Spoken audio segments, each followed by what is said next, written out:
हमारा स्वरूप है कि हम भगवान के अंश हैं, हम श्री कृष्ण के हैं और श्री कृष्ण ही हमारे हैं, ये हमारा स्वरूप है। लेकिन मोह के अंधकार के कारण अपने स्वरूप को विस्मृत कर गए। कमरे की लाइट ऑफ थी, व्यक्ति उठा, कमरे में रस्सी पड़ी हुई थी, उठ करके पैर से रस्सी छू गई, उसको सांप का भ्रम हो गया कि सांप है, और सांप सांप सांप कह करके चीखने चिल्लाने लगा, भयभीत हो गया, कांपने लग गया, डरने लग गया। इतनी देर में दूसरे कमरे से एक व्यक्ति भागते हुए आया। क्या हुआ? वो चीख रहा है, सांप सांप सांप सांप सांप सांप। इतनी देर में दूसरे कमरे से एक व्यक्ति आया, उसने तुरंत लाइट खोली और जैसे स्विच ऑन किया, देखा कि जिससे वो कांप रहा था, डर रहा था, वो सांप नहीं है, वो रस्सी है। और जैसे ही भ्रम दूर हुआ कि मैं रस्सी को सांप समझ रहा था और डर रहा था, भ्रम दूर हुआ। जैसे भ्रम दूर हुआ ऐसे ही भय भी दूर हो गया। जैसे भ्रम दूर हुआ ऐसे ही शोक दूर हो गया। जैसे भ्रम दूर हुआ ऐसे ही पीड़ा दूर हो गई। लेकिन ये भ्रम दूर कब हुआ? जब प्रकाश हुआ। ऐसे ही जब तक जीवन में मोह का अंधकार रहता है, तब तक रस्सी को सर्प और सर्प को रस्सी, अंधेरे में दोनों ही काम हो सकते हैं। सांप को रस्सी मान लिया या रस्सी को सांप मान लिया या सांप को रस्सी मान लिया, कोई भी भ्रम हो सकता है। भ्रम का निवारण तो प्रकाश में ही होगा, और वह प्रकाश शिव महापुराण कहती हैं मार्यम तमीशम। वह प्रकाश करने वाले तो भोलानाथ हैं। उनका काम है आत्मा को प्रकाश देना, आत्मा को अपने स्वरूप का अनुभव करा देना। नरसिंह जी के चरित्र में हम लोग सुनते हैं, नरसिंह जी अपने स्वरूप को नहीं जान पा रहे थे। उनके भाई भाभी ने उनको घर से निकाल दिया था और पड़े थे शिव मंदिर के दरवाजे पर। 7 दिन भूखे प्यासे पड़े पड़े नरसिंह जी को हो गए थे। और तब शिव शंकर इंद्रेश्वर महादेव के रूप में प्रकट हुए, गौरी शंकर। नरसिंह जी पर दयालु हो गए, नरसिंह जी से वर मांगने को कहा। तब नरसिंह जी ने यही वर मांगा कि दीजे वही वर मोहि कृपालु, जो लागत है प्रभु आपको प्यारो। जो आपको प्रिय लगता है वह वर आप मुझे प्रदान कीजिए। तब भोलानाथ ने क्या दिया उनको? कहा मुझे तो सबसे प्रिय श्यामा श्याम है और उनका वृंदावन धाम है। तो नरसिंह जी ने कहा तो मुझे वही दे दीजिए। तब भोले बाबा ने कहा कि श्यामा श्याम को पाने के लिए, वृंदावन धाम को पाने के लिए तो गोपी बनना पड़ेगा। तो भोले बाबा ने नरसिंह जी को गोपी देह प्रदान की और गोपी रूप से फिर उनको हाथ पकड़ करके वृंदावन ले गए, रास लीला में उनका प्रवेश करा दिया। तो मार्यम तमीशम, जो आत्मा को प्रकाशित करने वाले हैं, जो आत्मा के स्वरूप का अनुभव कराने वाले हैं, ऐसे गौरी शंकर भगवान को मेरा प्रणाम है। मार्यम तमीशम और जरा मर मात्मदेव, जो अजर हैं, अमर हैं, सदाशिव हैं, ईश्वर हैं, उनको मेरा प्रणाम है। जरा मर मात्मदेव पंचाननम, जिनके 5 मुख हैं। शंकर भगवान का जो सदाशिव रूप है, उनके 5 मुख हैं, 10 भुजाएं हैं और 15 नेत्र हैं। पांचों मुखों के अलग अलग नाम शिव महापुराण में दिए गए हैं। सद्योजात, ईशान, उधर्व मुख, पांचों मुखों के अलग अलग नाम हैं। चार मुख तो चार दिशा में है और एक मुख उधर्व मुख है। और इन पांचों मुखों से शिव क्या करते रहते हैं? निरंतर राम राम राम राम राम राम राम राम। एक क्षण को शिव की जीवा शांत नहीं रहती। निरंतर राम नाम का उच्चारण शिव के मुखारबिंद से होता रहता है। पंचाननम, जिनके पांच मुख हैं, जिन पांचों मुखों से निरंतर राम कृष्ण नाम का उच्चारण होता है। और प्रबल पंच विनोदशीलम, जो खेल खेल में पांच प्रबल कर्म करते रहते हैं। बोले कौन से पांच प्रबल कर्म शिव निरंतर करते रहते हैं? बोले सृजन, पालन, संहार, अनुग्रह और तिरोभाव। शिव महापुराण में उल्लेख है। प्रबल पंच विनोदशीलम, जो निरंतर ये प्रबल पांच कर्म करते रहते हैं। सृजन भी करते हैं, पालन भी करते हैं, संहार भी करते हैं, अनुग्रह भी करते हैं, तिरोभाव भी करते हैं। शिव गुरु रूप है। गुरु गीता का एक बड़ा प्रसिद्ध श्लोक है, आप सबको याद होगा। गुरुर्ब्रह्मा गुरुर्विष्णु गुरुर्देवो महेश्वरा गुरु साक्षात परब्रह्म तस्मै श्री गुरवे नमः। गुरु ब्रह्मा है, गुरु विष्णु है, गुरु महेश है और गुरु परब्रह्म है। उन गुरुदेव को मेरा प्रणाम। तो ऐसा गुरु गीता में कैसे लिखा गया? इस श्लोक का क्या अर्थ है? गुरु ही ब्रह्मा है, गुरु ही विष्णु है, गुरु ही महेश है, गुरु ही परब्रह्म है। तात्पर्य क्या है? बोले हाँ, गुरुदेव ब्रह्मा है। ब्रह्मा किनको कहते हैं? जो सृजन का काम करते हैं। जैसे ब्रह्मा जी सृष्टि बनाते हैं, ऐसे गुरुदेव भी सृष्टि तैयार करते हैं। लेकिन ब्रह्मा जी जो सृष्टि बनाते हैं, ब्रह्मा जी का कच्चा काम है। कच्चा काम कैसे? कि ब्रह्मा जी मनुष्यों को बनाते हैं, फिर शरीर तो नष्ट होता है, रहता तो नहीं। तो ब्रह्मा जी जिसको बनाते हैं वो बिगड़ते भी हैं, लेकिन गुरु रूप ब्रह्मा जिसको बनाते हैं वो नहीं बिगड़ता। जय हो। उसको तो भगवान के नित्य धाम में पहुंचा देते हैं। गुरुदेव जिसको वैष्णव बनाते हैं, गुरुदेव जिसको हरि का दास बनाते हैं, गुरुदेव जिसको राधा दासी बनाते हैं, जिसको स्वरूप दान कर देते हैं, वो नहीं बिगड़ता साहब। ब्रह्मा जी का बनाया जीव बिगड़ता है, नष्ट होता है। पर गुरु रूप ब्रह्मा जिस जीव को स्वीकार कर लेते हैं, माने हमारा आपका शरीर तो माँ बाप से जन्म लिया, सबका ही माँ बाप से जन्म हुआ, लेकिन गुरुदेव क्या किए? गुरुदेव हमको वैष्णव बना दिए। तो माँ बाप से जन्म तो हमारा जाने कितने जन्मों में कितनी बार हुआ, लेकिन हर बार हम वैष्णव नहीं बने, हर बार हम हरि के दास नहीं बने। लेकिन मंगल भयो लग्यो इनो, मदन गोपाल शरण तेरी आयो, चरण कमल की सेवा दीजो, चेरो करी राखो घर जायो। धन धन मात पिता सुध बंधु, धन जननी जिन गोद खिलायो, और धन धन चरण चलत तीरथ को, धन गुरु जिन हरि नाम सुनायो। उन गुरु को धन्य जिन्होंने हरि नाम सुनाया। और गुरुदेव ने नाम सुनाया तो क्या हुआ?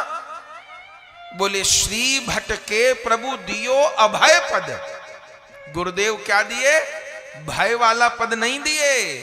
श्री भट्ट के प्रभु दियो अभय पद, यम डर प्यो जब दास कहायो।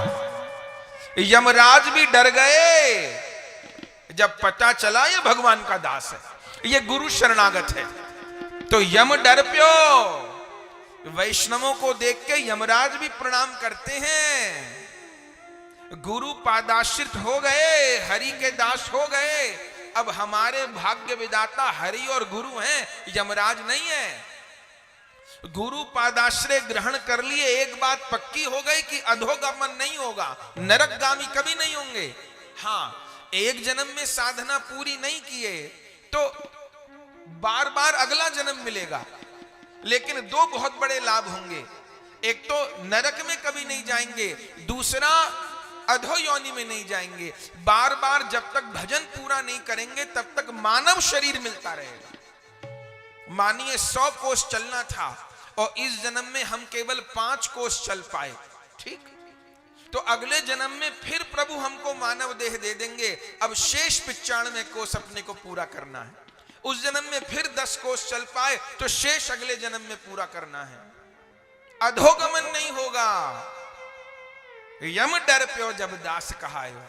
तो ब्रह्मा जी की बनाई सृष्टि तो बिगड़ जाती है, नष्ट हो जाता है। उनका बनाया जीव कर्म करके कभी नरक में भी चला जाता है, पर गुरु रूप ब्रह्मा, वह शिव रूप ब्रह्मा जिस जीव को बना देते हैं उसका अधोगमन नहीं होता, उसका नरक गमन नहीं होता। इसलिए गुरु ब्रह्मा और गुरु विष्णु। गुरु विष्णु है। विष्णु जी क्या करते हैं? बोले विष्णु जी पालन करते हैं, भरण पोषण करते हैं, लेकिन विष्णु जी का काम भी कच्चा है। कैसे? बोले विष्णु जी पालन करते हैं जगत का, फिर भी कितने भूखे दिखाई दे जाते हैं, फिर भी कितने निर्धन दिखाई दे जाते हैं, फिर भी कितने अभावग्रस्त दिखाई दे जाते हैं।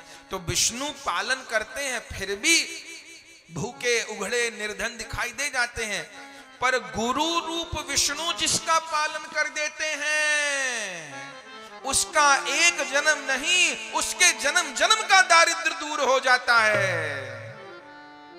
गुरु रूप विष्णु जिसका पालन कर देते हैं उसके जन्म जन्म का अभाव दूर हो जाता है, उसको ऐसा अमूल्य धन प्राप्त हो जाता। अरे वो दूसरों का अभाव दूर कर देता है, उसको कहां अभाव रहता है। तो इसलिए गुरु ब्रह्मा गुरु विष्णु और गुरुदेवो महेश्वरा। महेश भी गुरुदेव हैं। कैसे?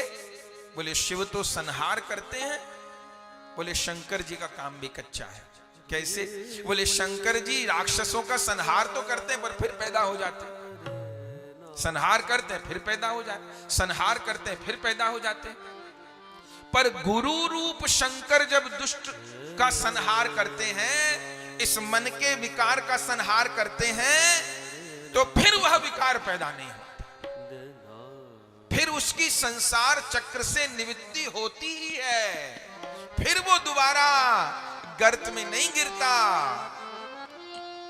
फिर उसका आखिरी जन्म होता है, फिर गुरु कृपा उसको भगवत धाम पहुंचा के छोड़ती है। इसलिए गुरु महेश्वर भी हैं। तो गुरु ब्रह्मा गुरु विष्णु गुरुदेवो महेश्वरा और गुरु साक्षात परब्रह्म। गुरुदेव परब्रह्म है, तस्मै श्री गुरु। ऐसे गुरुदेव को प्रणाम है। गुरु परब्रह्म कैसे हैं? बोले ब्रह्मा बनकर के सृजन करते हैं, विष्णु बनकर के अपने सत्संग से, अपनी वाणी से, अपने नाम से उस शिष्य का पालन करते हैं। शंकर होकर के शासन करके, कभी कठोर बोल के, कभी डांट करके उसके दुर्गुणों का संहार करते हैं और अंततः अपने हृदय की झांकी को ही उस शिष्य के भीतर स्थापित कर देते हैं। गुरु साक्षात परब्रह्म कैसे? कि शिष्य के हृदय में जुगल सरकार कहां से आते हैं? गोलोक से नहीं आते। अंततः गुरुदेव जो नाम सुनाए हैं, गुरुदेव जो मंत्र सुनाए हैं, अंततः गुरुदेव ही अपने हृदय की झांकी, उनके हृदय में जो जुगल सरकार विराजते हैं वो अपने शिष्य के हृदय में विराजमान कर देते हैं। तो अभी तक क्यों नहीं हुए? क्योंकि अभी तक आसन तैयार नहीं हुआ, अभी तक कुंज तैयार नहीं हुई। जैसे मंदिर का निर्माण होता है ना, तो आज ही ईंट पत्थर लगाने शुरू किए तो आज ही तो प्राण प्रतिष्ठा नहीं हो जाती ना। मंदिर बनने में वर्षों लग जाते हैं। अभी नींव भरी गई, अब दीवार खड़ी हुई, अब बुर्जी बन रही है, अब गर्भगृह बन रहा है। ठाकुर जी कब पधराए जाते हैं? ठाकुर जी तब पधराए जाते हैं जब पूरा मंदिर बन के तैयार, रंग रोगन, सिंहासन, पोशाक, श्रृंगार सब आ गए, आप ठाकुर जी आएंगे। ऐसा नहीं कि मंदिर तो तैयार नहीं हुआ, ठाकुर जी पहले आ गए, न। हाँ, मंदिर बनने में जितना समय लगेगा फिर ठाकुर जी का विग्रह विराजमान होगा। तो गुरु कृपा से साधक के हृदय में पहले श्यामा श्याम की कुंज तैयार होती है, मंदिर तैयार होता है, और फिर गुरु साक्षात परब्रह्म तस्मै श्री गुरुवे नमः। फिर गुरुदेव भगवान ही अपने हृदय के श्यामा श्याम को, अपने हृदय के सीताराम को उस शिष्य के हृदय में विराजमान कर देते हैं, स्थापित कर देते हैं। गुरु साक्षात परब्रह्म तस्मै श्री गुरुवे नमः। ऐसे श्री सदगुरुदेव को, ऐसे भोलानाथ को हमारा प्रणाम है। पंचाननम और प्रबल पंच विनोदशीलम, जो पंचानन है, जिनके 5 मुख हैं और जिनके 5 स्वरूप हैं। सनातन धर्म में पंचदेव उपासना है, आप सब जानते हैं, पंचदेव उपासना है। पंचदेव में कौन कौन है? शिव, गणेश, शक्ति, सूर्य और नारायण। ये पंचदेव उपासना कहलाती है। गणेश जी, जगदम्बा, शक्ति, शंकर भगवान, सूर्य भगवान और नारायण, इसको पंचदेव उपासना कहते हैं। लेकिन ये 5 स्वरूप शिव में विराजते हैं। कैसे विराजते हैं? शंकर जी तो स्वयं हो ही गई पंचदेव में।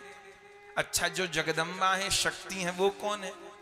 बोले वो शिव की अर्धांगिनी है, उनकी धर्म पत्नी है, तो अकेले तो बैठेंगे नहीं, तो 2 हो गए।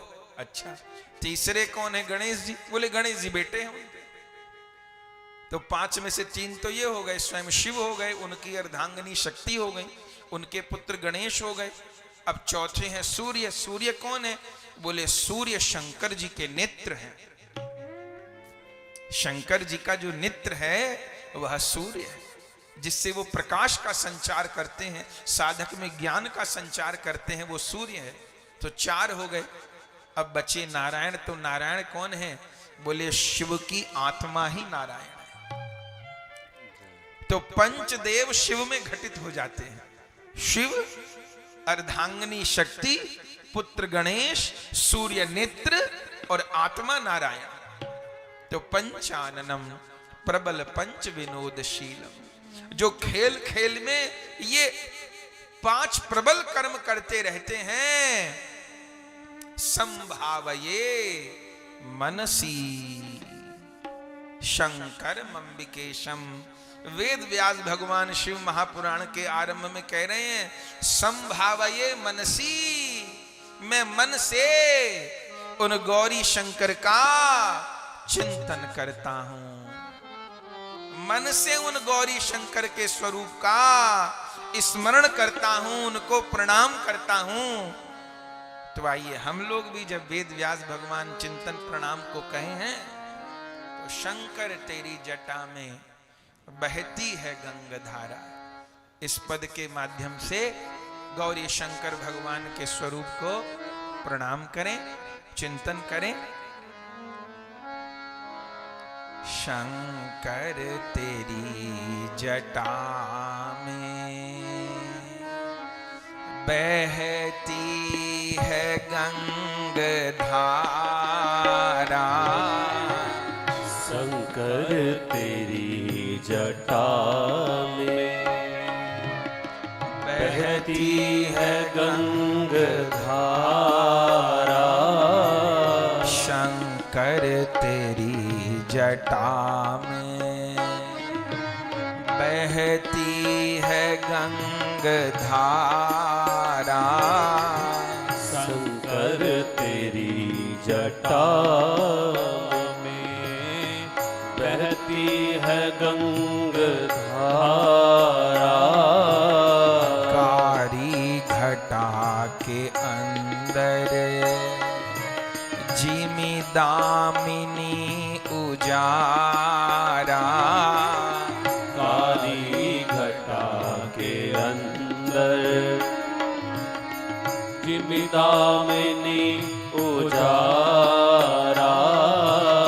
शंकर तेरी जटा में बहती है गंगधारा।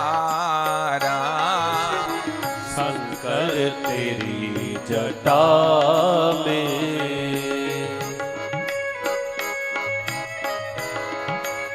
संभावये मनसी शंकरमंबिकेशम। उन गौरी शंकर के स्वरूप का स्मरण करता हूं मैं।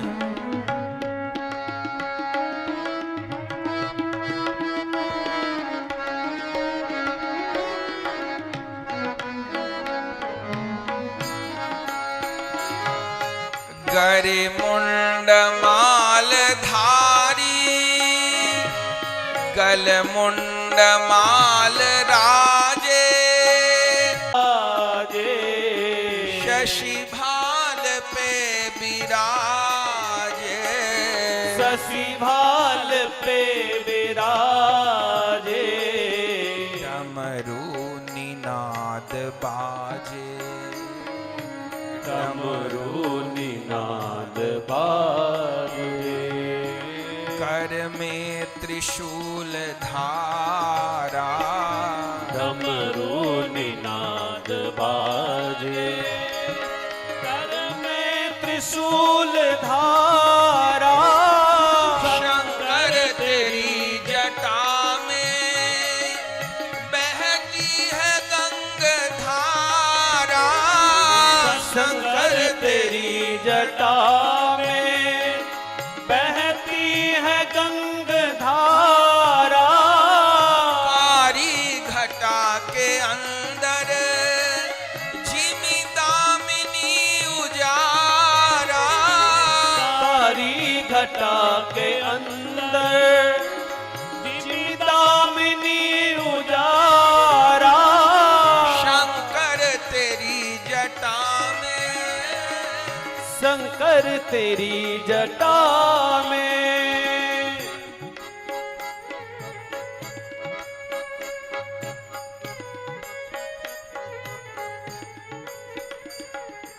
मृग चरम वसन धारी।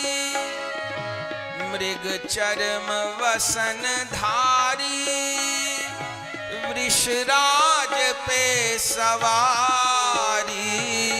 मृग चर्म बसन धारी। वृषराज पे सवारी।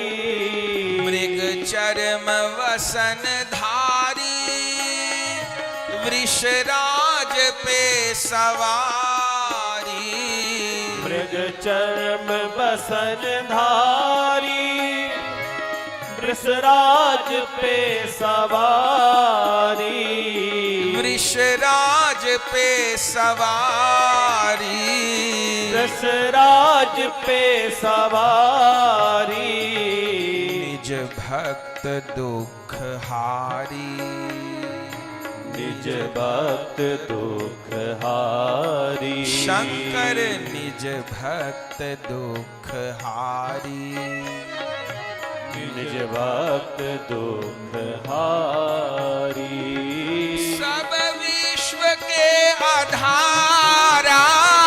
निज भक्त दुख हारी। सब विश्व के आधारा। शंकर तेरी जटा में बहती है गंगधारा। शंकर तेरी जटा में बहती है गंगधारा। काली घटा के अंदर जिमी दामिनी उजारा। कारी घटा के अंदर जिमी दामिनी उजारा। शंकर तेरी जटा में। शंकर तेरी जटा में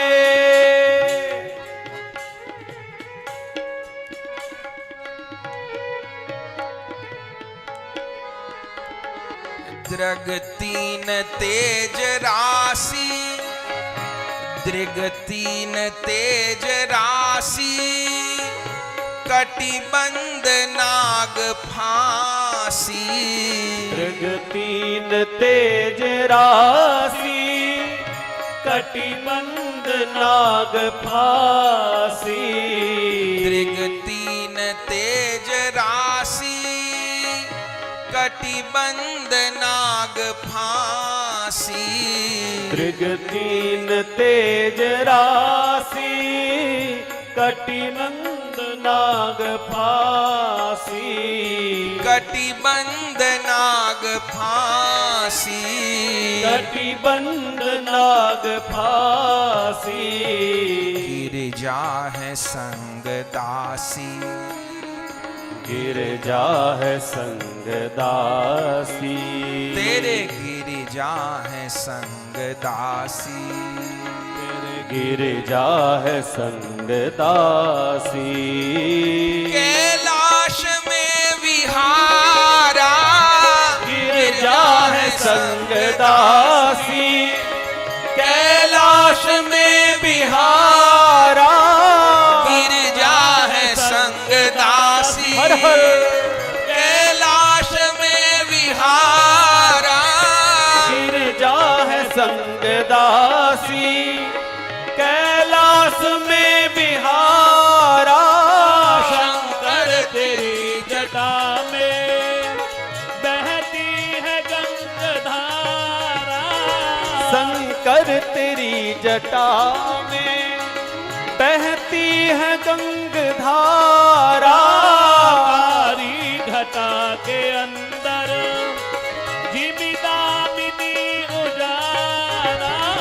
काली घटा के अंदर जिमिदामिनी उजारा। शंकर तेरी जटा में। शंकर तेरी जटा में।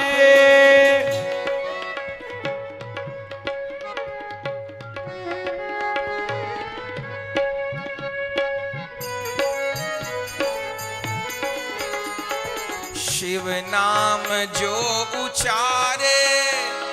शिव नाम जो उचारे सब पाप दोष टारे। शिव नाम जो उचारे सब पाप दोष टारे। शिव नाम जो उचारे सब पाप दोष टारे। शिव नाम जो उचारे सब पाप दोष टारे। सब पाप दोष टारे। सब पाप दोष टारे। ब्रह्मानंद ना बिसारे। ओ ब्रह्मानंद ना बिसारे। आहा ब्रह्मानंद ना बिसारे। ब्रह्मानंद ना बिसारे। भव सिंधु पार तारा ब्रह्मानंद ना बिसारे। भव सिंधु पार तारा शंकर तेरी जटा में बहती है गंगाधारा। शंकर तेरी जटा में बहती है गंगाधारा। कारी घटा के अंदर जिमिदामिनी उजारा। कारी घटा के अंदर जिमिदामिनी उजारा। गिरजा है संग दासी कैलाश पे विहारा। गिरजा है संग दासी कैलाश पे बिहारा। डमरू निनाद बाजे कर में त्रिशूल धारा। डमरू निनाद बाजे कर में त्रिशूल धारा। ब्रह्मानंद ना बिसारे भव सिंधु पार तारा। ब्रह्मानंद ना बिसारे